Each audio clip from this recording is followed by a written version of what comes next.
Good morning, everyone. My name is Munak, and today I'm presenting on a topic called the future of learning in a new working world. So let's get started.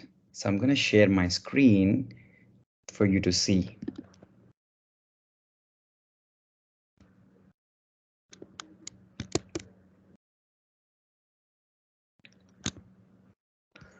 I hope my presentation is visible to all of you. So in this presentation, we're going to first look at the changing landscape in the working world, followed by, because of this changing landscape, what challenges that the organizations are currently facing. And here the context we're going to use is the changing landscape after the pandemic, right? Followed by the plausible solutions to these challenges that are currently raised, and any inferences that you can apply to your organization. On that note, let's go ahead and start. So the changing landscape that is currently happening on and advertised on the mainstream media. So if you look at the news clippings here on the screen, the first one says the remote working in NI has more than halved since pandemic peak. So what it means, even industries like healthcare is having a very divide and distributed workforce. They have people working remotely. There are people working in office. So very distributed workforce. And if you look at the statement at the bottom, according to the National Statistics ONS, as of January 2023, 28% of UK workforce are reported in a hybrid environment, and while the 16% reported working from home only. So in a way, what we are understanding is that the global workforce within the UK market as well is working in a divided working environment. Some are at the office, some are at the home, some are doing a hybrid model.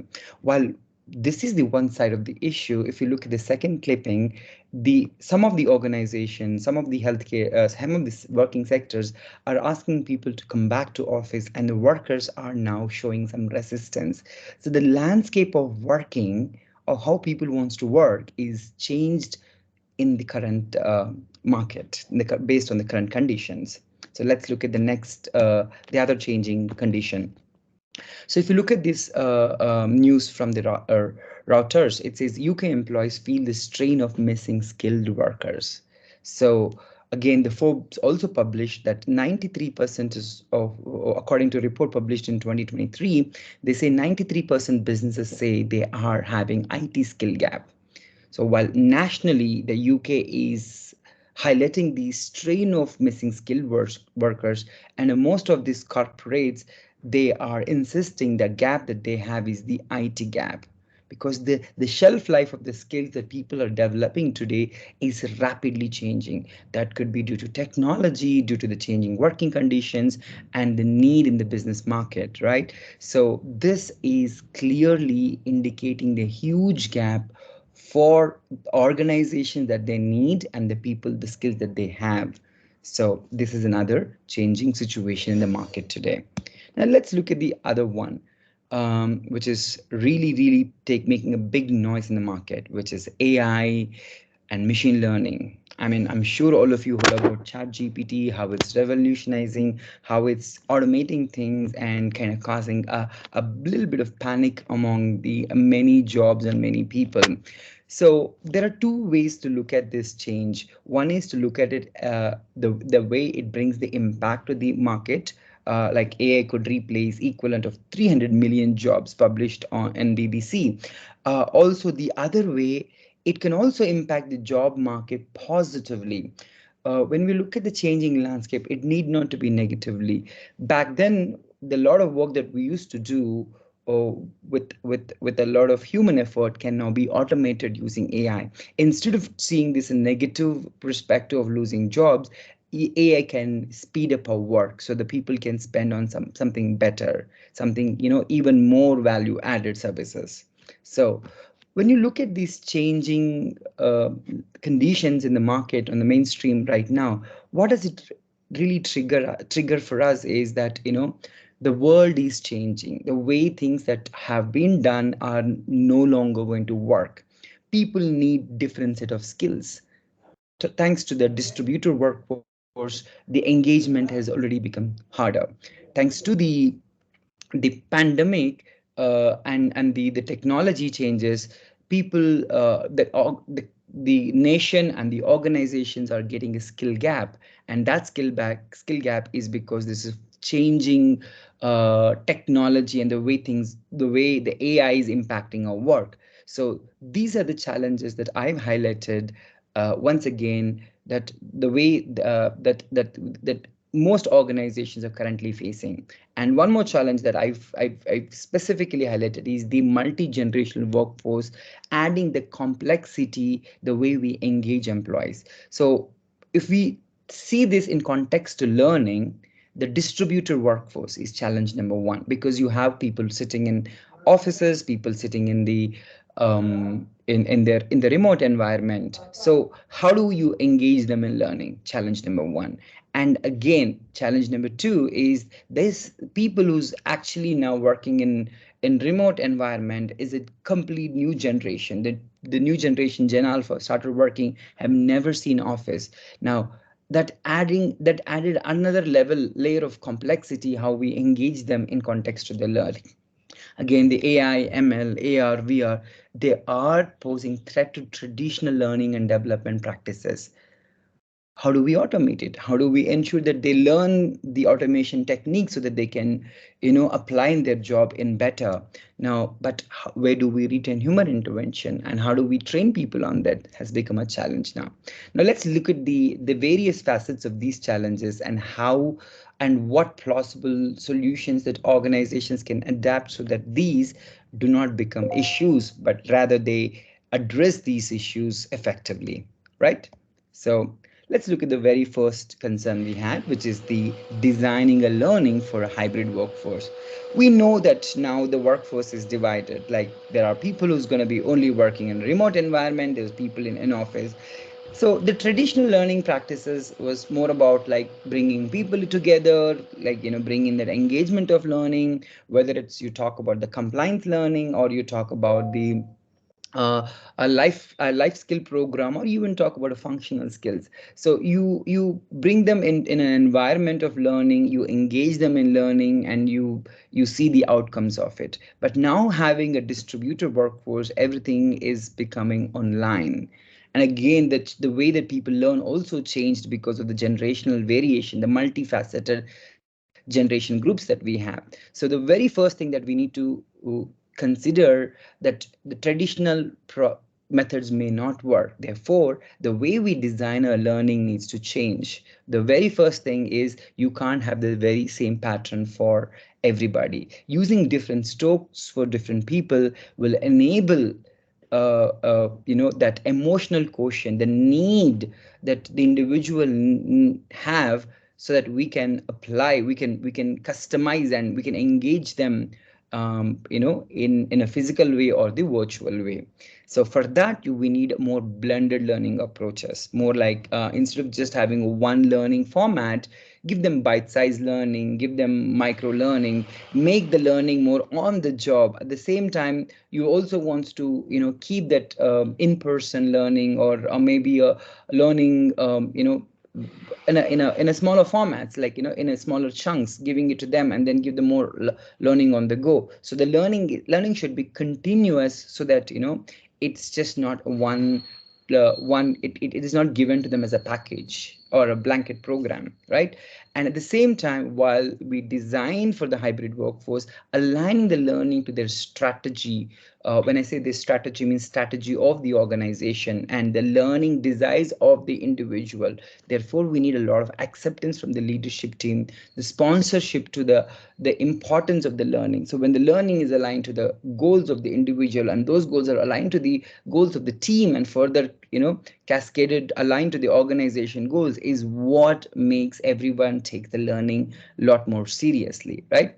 So that's how we could design the learning for a hybrid workforce, making sure that we don't apply the same format, for everybody. We apply different format for different people so that everybody gets engaged, and make sure that engagement is not in one format. It is in micro learning or mobile learning, learning on the job, learning through networking, peer, etc., etc. But same time, make sure that learning motivation is triggered implicitly through by aligning the learning goals to their career goals and the organization strategy. So then how do we engage that multi-generational workforce? As I said, there are different generational groups working together now. There's millennials, there's Gen Zs, and there's Gen Alpha came in, who have actually never seen office culture. For them, learning is more of like on mobile, more of very bite sizes, because thanks to the Twitter, Instagram, people read and self-learn their construct their own learning. So create that learning experiences to give them, the newer generation, that creative license to experiment and learn in their own way. So such experience is what help to foster an inclusive environment in organization. If the L&D practitioner continue to design learning in a very old format, which is design a course and bring everyone into a virtual room or a physical room, and then you lecture them, it's might not going to work, right? So design the learning that is more inclusive, that is more experience based, that's more aligned to the generational needs, right?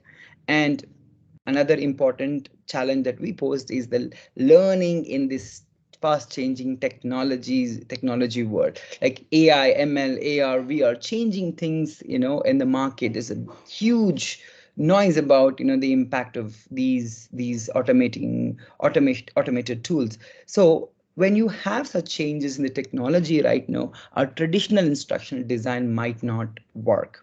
And it's we might not even have to use them anymore, because thanks to the authoring platforms, a lot of content is auto developed. Like, for example, just go to ChatGPT and put guidance on how to effectively manage stakeholders, and you get a clear instructions from the ChatGPT on what practices, what behavioral practices that one should adapt and practice in order to have effective stakeholder management. So when you have content is developed using these AI and MI, as L&D practitioners, what is our role? Can we really replace human intervention to train people? No, we cannot.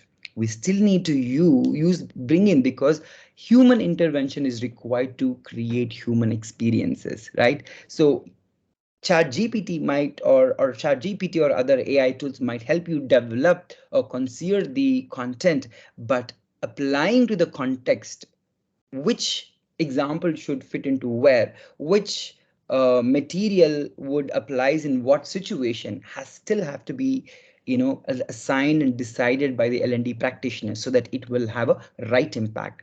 Therefore, for L&D practitioner, designing learning using AI is no longer about just developing the content, but using the content in the right place for the right situation.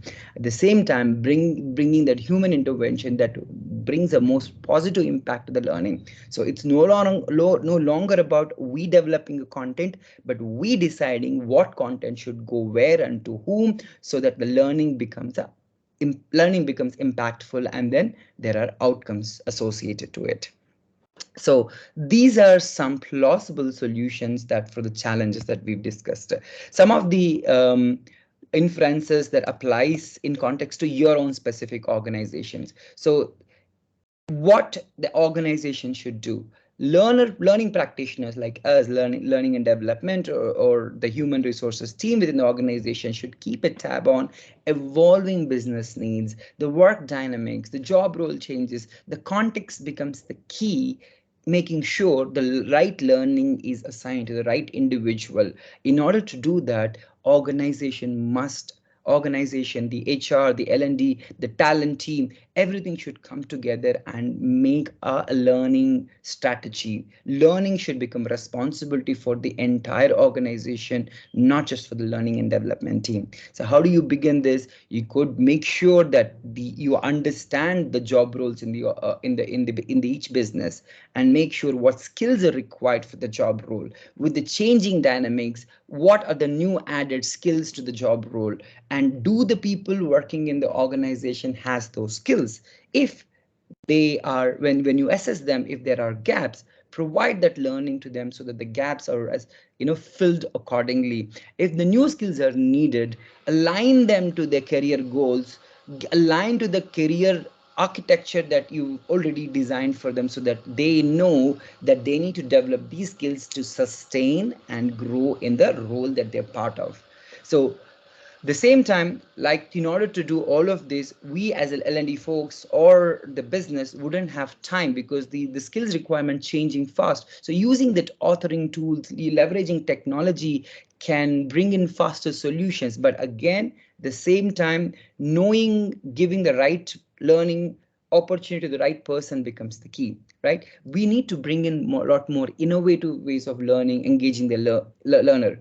For example, I have heard and seen a lot of organizations use the memberships of Udemy Learning or the LinkedIn Learning and give the subscriptions with the shelf programs to their employees, and expecting that they would take the ownership of learning. While in a contextual situation like promoting the learning culture, it's a great thing to do, but it is not actually adding any value, because how many employees are actually spending time on this LinkedIn Learning and assigning self courses to them and actually completing? And even if they're completing, do we have tangible outcomes associated with that learning? Are they just getting the knowledge or wasting it? Are they using the right learning and right examples so that they can actually apply it on the job and bring in outcomes which adding value to their career, with their performance and career development? With that said, one quick example that I will give you: whatever the L&D folks do, make sure that you do not bring toads to the party. What do I mean by this is, in 1930, Australian government had a major agriculture issue. They were using the sugarcane crops to beetles. In order to solve that problem, they brought in toads, expecting these cane toads eat those beetles and save the crops, and therefore they make more revenue. But what they did not think is the toads could not reach the beetles that they were which were eating the leaves on top of them. Be, to solve this problem, they worsen the problem for the country. Now the toads becoming a problematic and invasive species within Australia. So sometimes it's all about, it's not about bringing a solution, it's about bringing the right solution. So the future of learning is in the hands of you as an L&D practitioner, and also the hands of every employee in the organization, including the business leaders, HR, talent, and everyone. So please don't bring the torch to the party. Make sure the learning is continuous and it is aligned. It is, and the learner is motivated to take ownership and achieve the outcomes. Thank you. I hope you like this session. Have a good day.